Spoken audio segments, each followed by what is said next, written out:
ലോകമൊരു മഹായുദ്ധത്തിന്റെ വക്കിൽ പകച്ചുനിന്ന നിമിഷങ്ങളിൽ നിന്നും രണ്ടാഴ്ചത്തെ താൽക്കാലിക വെടിനിർത്തലിലേക്ക് പശ്ചിമേഷ്യ മാറിയത് ആധുനിക നയതന്ത്ര ചരിത്രത്തിലെ ഏറ്റവും സങ്കീർണമായ അധ്യായങ്ങളിൽ ഒന്നാണ്.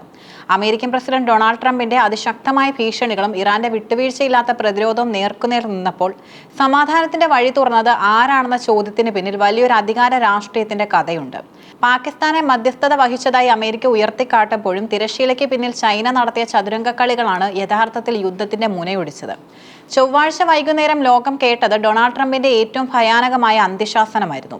വെടിനിർത്തലിന് ഇറാൻ തയ്യാറായില്ലെങ്കിൽ ഇന്ന് രാത്രിയോടെ ഒരു സമ്പൂർണ്ണ നാഗരികത തന്നെ ഇല്ലാതാകുമെന്ന അദ്ദേഹത്തിന്റെ പ്രസ്താവന ഒരു ആണവ യുദ്ധത്തിന്റെ സൂചനയായി പോലും വിലയിരുത്തപ്പെട്ടു. ഇറാന്റെ അടിസ്ഥാന സൗകര്യങ്ങളെ ലക്ഷ്യം വെച്ചുള്ള അമേരിക്കൻ സൈനിക നീക്കം ഏത് നിമിഷവും പ്രതീക്ഷിച്ചിരുന്ന സമയം. എന്നാൽ ഇറാൻ ഇതിനോട് പ്രതികരിച്ചത് അമേരിക്കയുമായുള്ള എല്ലാ നയതന്ത്ര ബന്ധങ്ങളും റദ്ദാക്കിക്കൊണ്ടാണ്.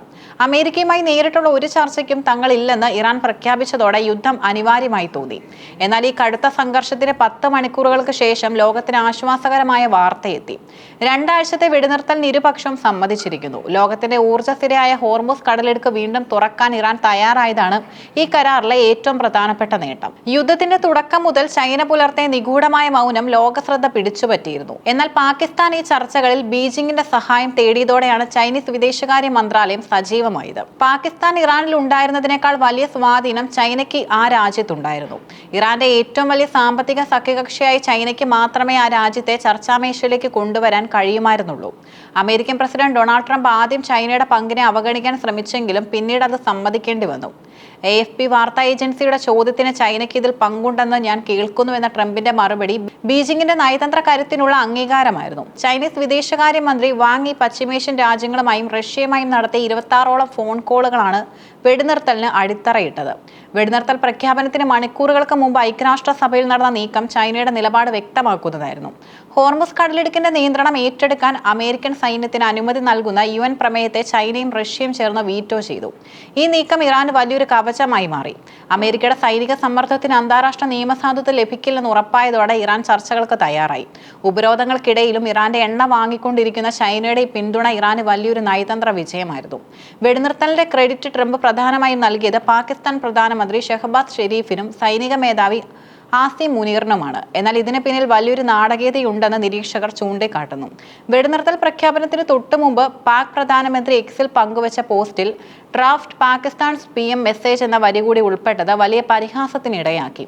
ഇത് വൈറ്റ് ഹൗസ് എഴുതി നൽകിയ സന്ദേശം പാകിസ്ഥാൻ അതേപടി പകർത്തിയെന്ന ആരോപണം ശരിവെക്കുന്നു. ഇറാൻ പാകിസ്ഥാനെ ഒരു സ്വതന്ത്ര മധ്യസ്ഥനായി കണ്ടിരുന്നില്ല. അമേരിക്കയുടെ താൽപ്പര്യങ്ങൾ സംരക്ഷിക്കുന്ന ഒരു പ്രതിനിധിയായിട്ടാണ് ഇറാൻ പാകിസ്ഥാനെ പരിഗണിച്ചത്. അതുകൊണ്ട് തന്നെ ചൈനയുടെ ഇടപെടലില്ലാതെ ഇറാനെ അനുനയിപ്പിക്കാൻ പാകിസ്ഥാന് കഴിയില്ലായിരുന്നു എന്നതാണ് യാഥാർത്ഥ്യം. താൻ വിശ്വസിക്കുന്ന ഒരു രാജ്യം വഴിയാണ് കരാർ ഉണ്ടായതെന്ന് വരുത്തി തീർക്കാൻ ട്രംപ് ശ്രമിച്ചെങ്കിലും ചൈനയുടെ സാന്നിധ്യം ഒഴിവാക്കാൻ അദ്ദേഹത്തിന് സാധിച്ചില്ല. ചൈന എന്തുകൊണ്ടാണ് ഈ സമാധാനമായ നീക്കത്തിന് ഇറങ്ങി തിരിച്ചതെന്ന ചോദ്യത്തിന് പിന്നിൽ വ്യക്തമായ സാമ്പത്തിക ലക്ഷ്യങ്ങളുണ്ട്. ചൈന ലോകത്തിലെ ഏറ്റവും വലിയ ക്രൂഡ് ഓയിൽ ഇറക്കുമതി രാജ്യമാണ്. ഇറാന്റെ എണ്ണയെ ചൈന വലിയ തോതിൽ ആശ്രയിക്കുന്നുണ്ട്.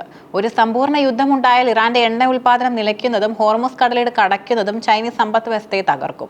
യുദ്ധം കാരണം ആഗോള എണ്ണവില വർദ്ധിച്ചാൽ അത് ലോകമെമ്പാടുമുള്ള ചരക്കു നീക്കത്തെ ബാധിക്കും. ഇത് ചൈനീസ് നിർമ്മിത ഉൽപ്പന്നങ്ങളുടെ ആഗോള വിപണിയെ ദോഷകരമായി ബാധിക്കും. അമേരിക്ക ലോകത്ത് പ്രശ്നങ്ങൾ ഉണ്ടാക്കുമ്പോൾ ചൈന അത് പരിഹരിക്കുന്നു എന്നൊരു പ്രതിച്ഛായ നിർമ്മിച്ചെടുക്കാൻ ബീജിംഗിന് ഇതിലൂടെ സാധിച്ചു. ഈ സംഭവ വികാസങ്ങളുടെ സമയം വളരെ നിർണായകമാണ്. അടുത്ത മാസം ട്രംപ് ചൈന സന്ദർശിക്കാൻ ഇരിക്കുകയാണ്. ഈ സന്ദർശനത്തിന് മുന്നോടിയായി പശ്ചിമേഷ്യയിൽ സമാധാനം കൊണ്ടുവരാൻ സഹായിച്ച ചൈനയ്ക്ക് ട്രംപിനോട് വിലപേശാൻ വലിയൊരു അവസരമാണ് കൈവന്നിരിക്കുന്നത്. ശത്രു ഒരു തെറ്റ് ചെയ്തുകൊണ്ടിരിക്കുമ്പോൾ അവനെ ഒരിക്കലും തടസ്സപ്പെടുത്തരുത് എന്ന തന്ത്രമാണ് ചൈന ഇവിടെ പയറ്റിയത്. ട്രംപ് ഉണ്ടാക്കിയ കുഴപ്പങ്ങൾ പരിഹരിക്കാൻ തങ്ങൾ വേണമെന്ന ബോധ്യം അവർ വൈറ്റ് ഹൗസിന് നൽകി. രണ്ടാഴ്ചത്തേക്കുള്ള ഈ വെടിനിർത്തൽ ഒരു സ്ഥിരമായ പരിഹാരമല്ല. 10 നിബന്ധനകളുമായി ഇറാൻ ഉറച്ചു നിൽക്കുമ്പോൾ അമേരിക്കയ്ക്ക് എത്രത്തോളം വഴങ്ങിക്കൊടുക്കാൻ സാധിക്കുമെന്നതും കണ്ടറിയണം. എങ്കിലും ഒരു മഹാദുരന്തത്തിലേക്ക് ലോകം നീങ്ങുന്നത് തടയാൻ കഴിഞ്ഞ 10 മണിക്കൂറുകളിലെ നയതന്ത്ര നീക്കങ്ങൾക്കായി പശ്ചിമേഷ്യയിൽ ഇന്ന് നാം കാണുന്ന വെടിനിർത്തൽ അമേരിക്കയുടെ സൈനിക കരുത്തിനേക്കാൾ ഉപരി ചൈനയുടെ സാമ്പത്തിക നയതന്ത്ര സ്വാധീനത്തിന്റെ ഫലമാണ്. പാകിസ്ഥാൻ ഒരു ഔദ്യോഗിക പ്രതിനിധിയായി നിന്നപ്പോൾ ചൈന തിരശ്ശീലയ്ക്ക് പിന്നിലിരുന്ന് കരുനീക്കങ്ങൾ നടത്തി.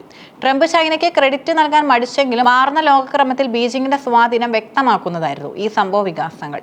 വരും ദിവസങ്ങളിലെ ചൈനയും അമേരിക്കയും തമ്മിലുള്ള ചർച്ചകൾ ഈ യുദ്ധത്തിന്റെ ഭാവി നിർണ്ണയിക്കും.